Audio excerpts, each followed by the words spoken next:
Hi, Andres. Thank you so much for being here today. Hi, how are you doing today, Michelle? Doing fine, thanks. How are you? Good, good, good. No meltdowns this morning, so it's a successful morning. Good. Glad to hear that. So, can you tell the audience a little bit about yourself? Of course, yeah. So I'll keep it short. I'll do like a 30-second business intro. So I was born in South America. And for anybody who's got a doctorate in Netflix, Colombia was not the best time in the early 90s and 2000s. So we immigrated to South Florida in the early 2001. South Florida was home all the way up until I graduated high school. And then from there, I decided to give a little bit back just because we had that opportunity to achieve the American dream. So I enlisted in the Marine Corps. I spent 11 years in the Marine Corps, 8 of which I spent with Marine Special Operations. I actually just separated from the Marine Corps like 15 days ago. So I'm now just Mr. Andreas, you know. So it's been fun. It's been a good amount of time, but I'm ready to watch my kids grow up and do something that's a little bit safer.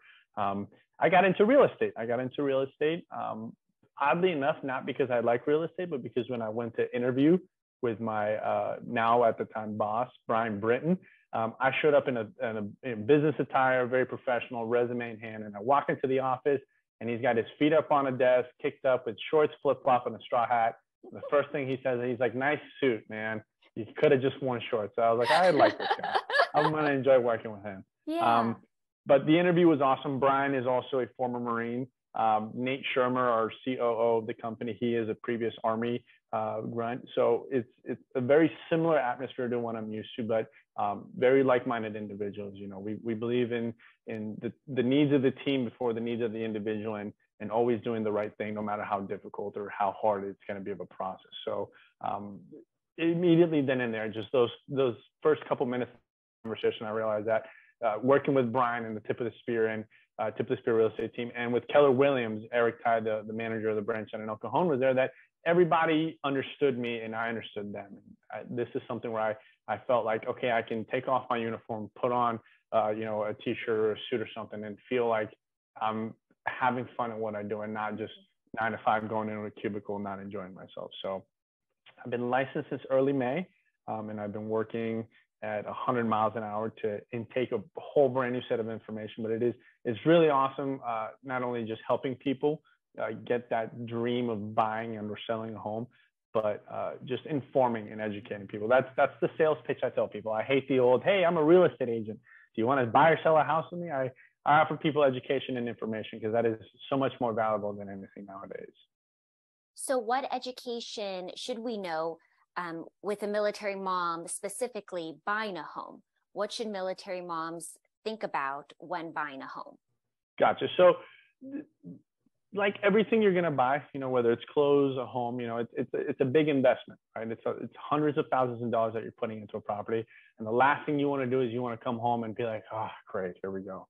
The space is too tight. The area is not good for my needs," or, you know, the drive is too far for you know, that person's partner or significant other. So the first thing we tell our clients when we sit down with them and we do what's called the buyer's consult, and we tell them, "Hey, before we talk about prices, locations, anything, it needs to be an introspective talk with yourself and your significant other. Like, what are things that we need to have in a home?" You know, it's very simply put, expectation management. You know, if you have 2 kids and a dog, obviously you're not going to want a 1-bedroom condo, you know, with no backyard. So, and then we tell our clients, "Hey, you need to have what's called a need to have versus a nice to have." And a need to have can be the bare minimum baseline that the property needs to have in order to achieve, you know, comfortable living for the family, the mom, the spouse, and everything. So if you have a bunch of kids, you're going to want a bunch of playroom in the back, multiple rooms, maybe 1 story versus 2 stories. So and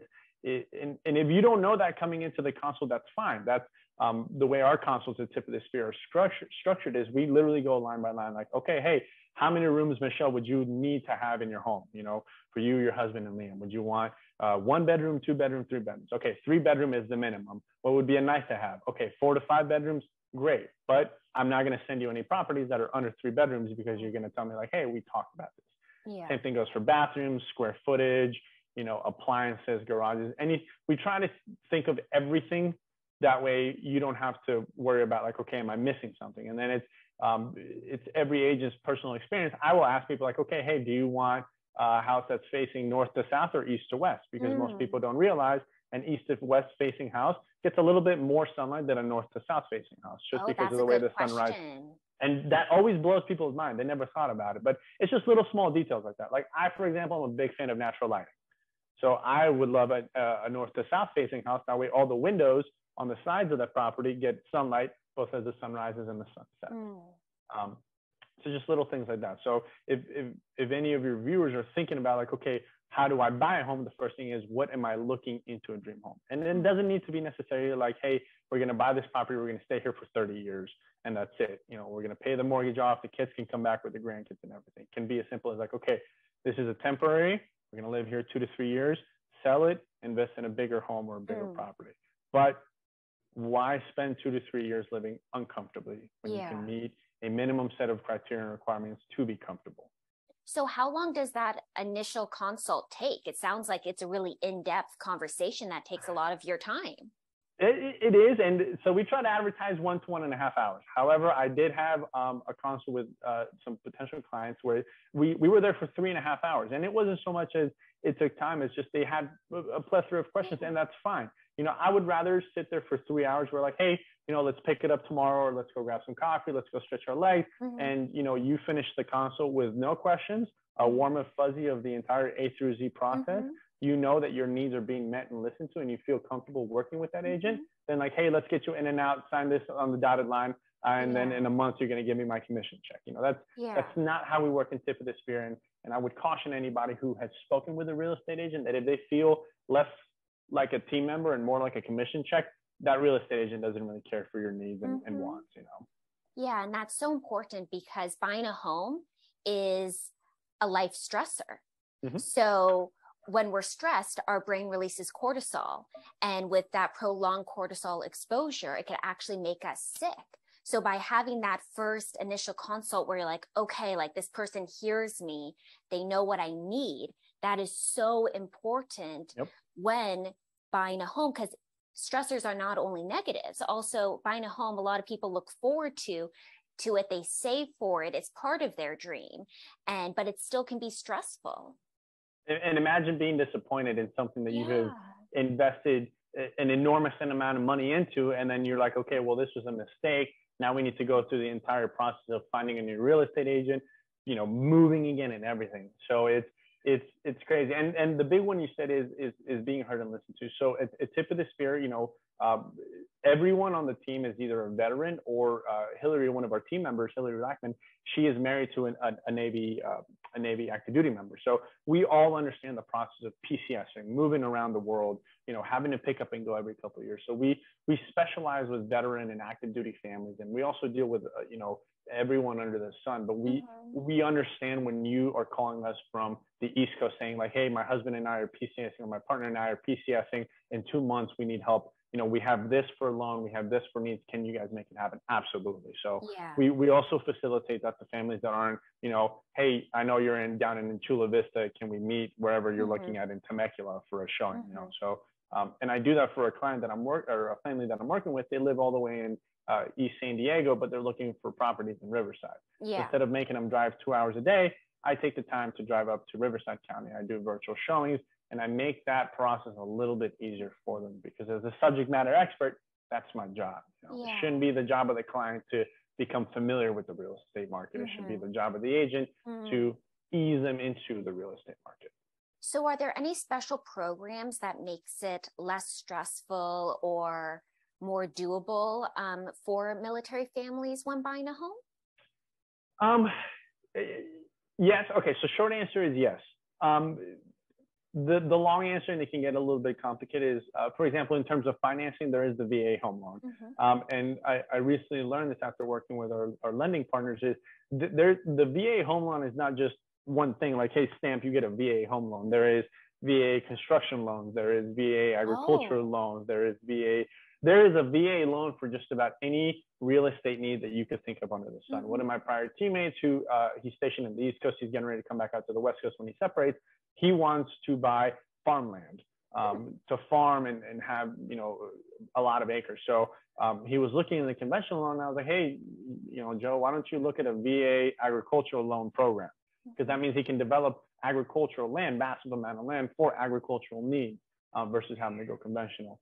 That's in terms of financing. So just like a competent real estate agent will help your real estate needs, a competent lender who has those VA qualifications and is experienced and knowledgeable can make the financing part a lot easier. So we partner with a couple different lenders. Kyle Melvin is the lender that we use, and his story is awesome because he used to work at a big lending firm, for lack of a better term, and he was not happy with big corporate demands that they were imposing on him, like, hey, charge your clients more, do this, do that. So he got to the point where he's like, you know what, thank you guys for your time. I'm going to start my own lending company where I'm going to take care of the clients first, second, and third, and then the money will come after that. So, but that's in terms of financing. In terms of social media, if you Facebook, real estate, you will have a million groups pop up. But just like everything, there has to be a little bit of legwork in terms of the client looking for stuff. And don't take everything at face value. Sit down, talk to people, shop around. Obviously, you may get the best feeling in the world talking to me and saying like, okay, Andres is our guy, we're going to do it. But you're not going to hurt my feelings if you tell me like, hey, I would also like to interview a couple more agents. Absolutely, sure. Let me know what they do that I didn't do so that I can better my game. At this point, I will never be bitter at a client if they say like, hey, unfortunately, we decided to go with this person. I will always seek self-improvement and be like, okay, what did they do different that I didn't do? That way, in case I meet, a future client with your same needs, I can satisfy that need. So that's the power of the internet. The support is there, whether it's YouTube videos on the market, Facebook groups, or calling agents. You could call me and tell me like, hey, I have a friend who's moving to Massachusetts. Do you know any real estate agents in Massachusetts? Give me an hour and I'll have 3 referrals for you that they can contact. So it's just information is available. You just have to know and want to go after it. So how do you know when you're ready to buy a home? Is it like you wake up one morning and you're like, I want to buy a home? Or is there like, how do you know when the time is right for you? Or what should you be looking for within yourself or within the economy to know it's a good time? Gotcha. So I would say the biggest thing any potential buyer and or seller wants to do is first internal economic security, right? Real estate is an investment, and just like whether you're buying stock or cars or you name it, you never want to enter into an investment without having the financial security to do so. So we always tell our clients you want to be prepared to cover 1 to 3% of initial costs, right? And then 1 to 5% of closing costs. There is programs that offer assistance for sort of things, and then negotiations can help cover some of those costs. But if you and I were to sit down for a consult and you're like, hey, I don't have anything in savings, I don't have any assets I can liquidate, I would say like, okay, hey, first what we need to do is get you in contact with a lender, come up with a financial plan, and prepare you for any possible expenses that may arise. Because otherwise, you're stuck between a rock and a hard place if you have no financial security and you can't get a pre-approval for a loan. We could look at every house under the sun in California, but if you don't have a pre-approval, any offer that we submit to a listing agent is not going to have any power behind it. And they're going to call me and be like, hey, respectfully, thank you for submitting the offer, but my sellers are going to reject that. They don't feel confident that the buyer can provide the funds to buy the market. So the first thing is financial security. If as a household you have that ability to cover those costs, or you have the means to secure a loan, then yes, proceed to step 2. Then it's, and here's where I caution people, it's be wary of the Facebook groups that say like, hey, I'm not an agent, but here's what's going on. Like there's a reason why real estate agents have a requirement to be licensed and practice real estate. It's because it requires us to be knowledgeable and subject matter experts in our field. Doesn't mean every real estate agent is going to do that, but a competent real estate agent will know what's going on with the market, what's going on with the interest rate. They'll be able to eloquently and proficiently speak about it. That way, for example, you, Michelle, it's like, hey, we think the buyer or the real estate market's going to crash. We don't want to buy. I can be like, hey, pump the brakes. Here's A, B, C, and D facts. Here's what's going on. Here's historical, data, empirical data to back up what I'm saying. Not just like, my aunt said it on Instagram that don't buy right now. Not a good idea, which leads me to the next point. There's always better to buy than it is to rent. Would you want to pay your own mortgage off, or would you want to pay my mortgage off? So that, and it's a very simple thing. And that goes back to the first question you asked me. It's like, maybe you're not ready to buy your 10-acre beautiful Victorian farmhouse up on the foothills, maybe right now you can go for a 2 to 3 bedroom single family residence. But land and real estate is one of the few investments in the market that will always gain value over time. And the question is how much and how fast over time. But you will always gain sustained equity if you play your cards right and the agent that you're working with times it, whether it's in a buyer's market and you buy and then you sell during a seller's market and vice versa. So be wary of agents that tell you like, the market. Like, it's not your job as the client to worry about the market. That's my job to worry about the market, to inform you, instruct you, and guide you. It is your job as the client to be like, hey, we have the funds, we have the ability, we have the records to prove it to a lender. Let's get the process started. Yeah. Anything else you would want the viewers to know? Reach out. And, even if you reach out to me to talk to me about like, hey, here's what I'm thinking. Like, is this right? Is this wrong? Or ask me a question. I will never turn anybody down because just like you wouldn't turn down anybody at your practice, because that person may not want to buy next week, but 6 months from now, after they've secured a promotion in their job or their savings goals have been met, then they'll be ready to buy, or they'll have a family member ready to buy. And the last thing I want to do is turn people down who they don't feel like they got what they needed from me as a real estate agent. I mean, and heck, if I can't answer the question, here's what I'm going to tell you. Like, hey, give me 24 to 48 hours. I'm going to ask someone else. That network, that ability to ask is always there. So don't ever be afraid to take that first step, even if it's a consult, so you know where you stand and you know where you have to get to. Because most people don't realize that they may be ready to buy a home. They just think their expectations are a little bit higher than they need to be. So, but yeah, it's a crazy, intricate, complicated process, but it is definitely easier when you have a competent agent guiding you. So it's a fun thing. I enjoy doing it. I certainly love sitting down and seeing the excitement of people when they think that it's like, okay, hey, this is no longer a dream. This is now a goal, an achievable goal that is on pen and paper that it can happen. It's just like everything I tell clients, like, it's patience.